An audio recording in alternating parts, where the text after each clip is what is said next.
Pokoknya jangan ada satupun yang ketinggalan kereta. Gerbong, jangan ada yang Jangan yang ketinggalan gerbong. kereta. Oke. Itulah. Bahwa ada yang diri, ada yang duduk.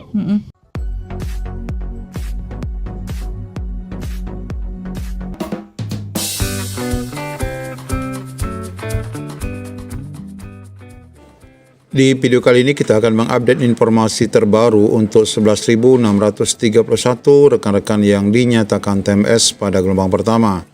Apakah dari semua rekan ini nanti tetap akan dapat dijadikan ASN 2024 seperti disampaikan oleh Pak Mardani bahwa rekan-rekan semua ini wajib dimasukkan ke dalam gerbong terlebih dahulu. Bagaimana info lengkapnya, ikuti video ini sampai selesai.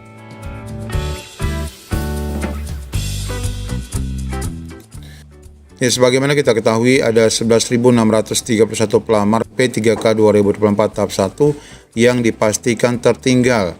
Apakah rekan-rekan ini semua nanti dapat mengikuti tahap 2 dan bagaimana kebijakannya? Ini kita akan bahas di sini.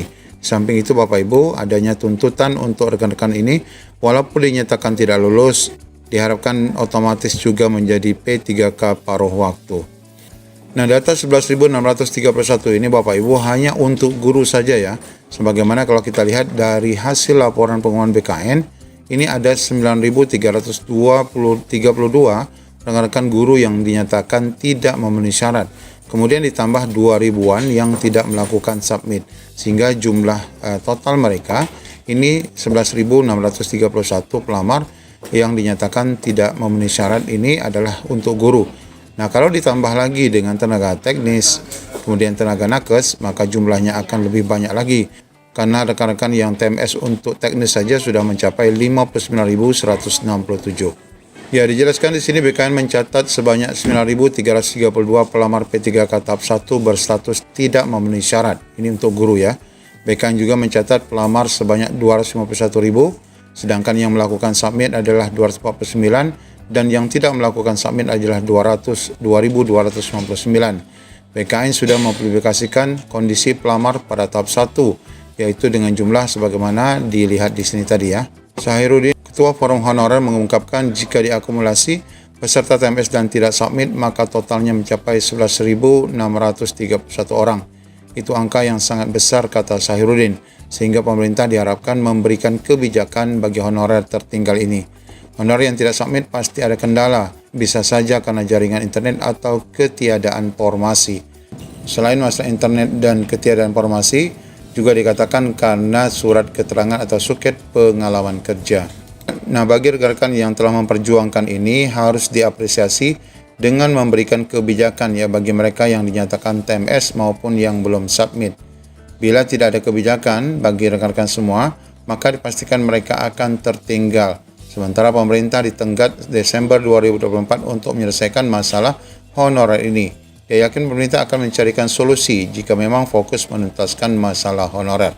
Nah, informasi lanjutannya dijelaskan di sini, belasan ribu honorer gagal P3K tahap 1 tak bisa daftar lagi di periode kedua. Terus bagaimana? Jumlah pelamar P3K tahap 1 yang dinyatakan TMS. Nah, sebagaimana dijelaskan tadi, ini adalah data untuk guru. Nah, jika ditambahkan dengan tenaga teknis dan nakes, tentu jumlahnya akan mencapai 70.000 lebih. Bapak Ibu, dalam informasi lainnya kita dapati apakah rekan-rekan yang dinyatakan TMS ini bisa otomatis menjadi P3K paruh waktu. Di sini ada informasi penjelasan dari BKN.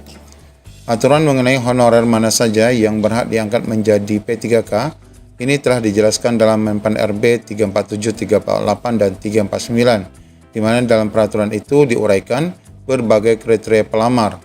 Pihak BKN menyebutkan seluruh pelamar yang memenuhi kriteria diwajibkan mengikuti proses seleksi, baik itu seleksi administrasi maupun seleksi kompetensi, sehingga walau masuk dalam database BKN, tetapi tidak melakukan pendaftaran atau tidak ikut seleksi, maka tidak akan dapat diangkat P3K.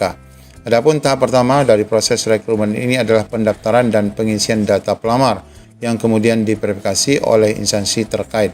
Inilah yang kemarin dinyatakan memenuhi syarat dan tidak memenuhi syarat. Nah, bagi pelamar yang tidak memenuhi syarat, peraturan tahun ini tidak menjelaskan tindak lanjutnya. Sedangkan bagi rekan-rekan yang memenuhi syarat nanti akan melanjutkan pada seleksi selanjutnya, yaitu seleksi kompetensi. Sedangkan pernyataan lain dari Pak Mardhani mengharapkan semua rekan-rekan honorer ini harus dimasukkan terlebih dahulu ke dalam gerbong ya, agar dapat diambil kebijakan lebih lanjut untuk pengangkatan P3K 2024 sesuai dengan keputusan aturan perundang-undangan yang telah ditetapkan. Sebagaimana wawancara yang kita dengar pada beberapa waktu yang lalu dari TV Parlemen yang menjelaskan tentang kebijakan yang akan diambil oleh Komisi 2 dalam hal penuntasan baik bagi rekan-rekan yang telah memenuhi syarat maupun yang tidak memenuhi syarat. Untuk jelasnya mari kita simak video singkatnya. Nah, perumpamaannya naik kereta tadi. Pokoknya jangan ada satupun yang ketinggalan kereta. Gerbong, jangan yang ketinggalan gerbong. kereta. Oke. Itulah. Bahwa ada yang diri, ada yang duduk, ada yang desak-desakan, masuk dulu. Oke. Pas kereta jalan, baru kita tata ulang tuh. Kita kayak perlu kereta ulang, tambahan kereta. Kita kayaknya perlu pengaturan, gerbong ini kesedikitan, majuin, rapiin. Nah, karena undang-undang ASN yang baru, yang Oktober 2023 itu memudahkan quote and unquote pemecatan ASN yang tidak perform. Dulu namanya kalau udah jadi ASN, udah dah masuk surga udah istilahnya, nggak bisa dipecat. Kebal ya kan, kebal.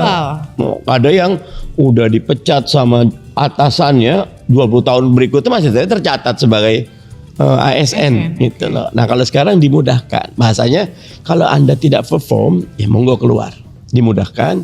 Terus ada penataan nih, ada National Talent Pool, P3K kalau dia bagus bisa jadi dirjen. Oke. Bisa eselon 1. Berarti sebenarnya di P3K pun ada jenjang karir. Ada. Kan 3 tuh. Bahkan kalau bisa 4. 1, tidak ada PHK kepada P3. Yes. Oke. Selain nomor 0-nya tuh semuanya selesai. Diangkat di Desember 2024. Tidak ada PHK. Tidak ada pengurangan penghasilan. Yes. Nah, masuk dari situ. Yang terakhir tuh SD SMP juga bisa jadi P3K. Iya. Nah, 4 ini putusan politik.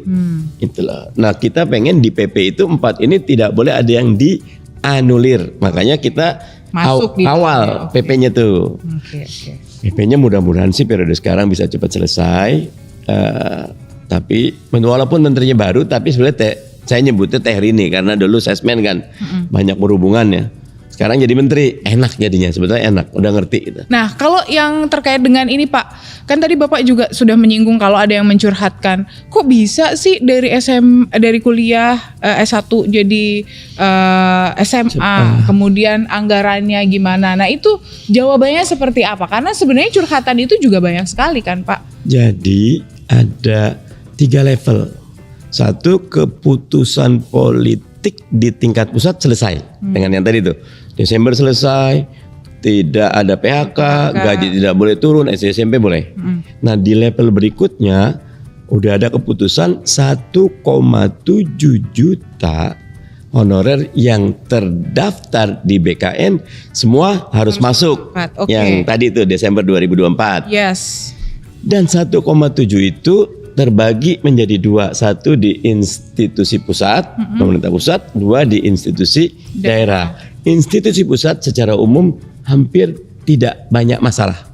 Karena anggarannya dari APBN. Yang masalah di institusi daerah. Betul. Karena rata-rata daerah itu masih takut merekrut, katakan kalau kemarin saya tidak salah kan 1,7 itu sekitar 500-an, kalau nanti dicek datanya, pusat 1,2-nya daerah. Nah, yang bawah ini ketika diminta mengajukan membuka formasi agar 1,7 juta itu terserap semuanya, yang diajukan cuma 60-70%-nya. Dari 1,7 yang masuk formasi cuma 1,2 yang dibuka formasi. 500.000 gak masuk formasi. Tapi kami lagi berjuang 500 ini masuk ke paruh waktu dulu. Biar semuanya keangkut di gerbong kita. Berarti penyelesaiannya terkait dengan ketakutan anggaran itu memang benar dengan paruh waktu ini. Benar.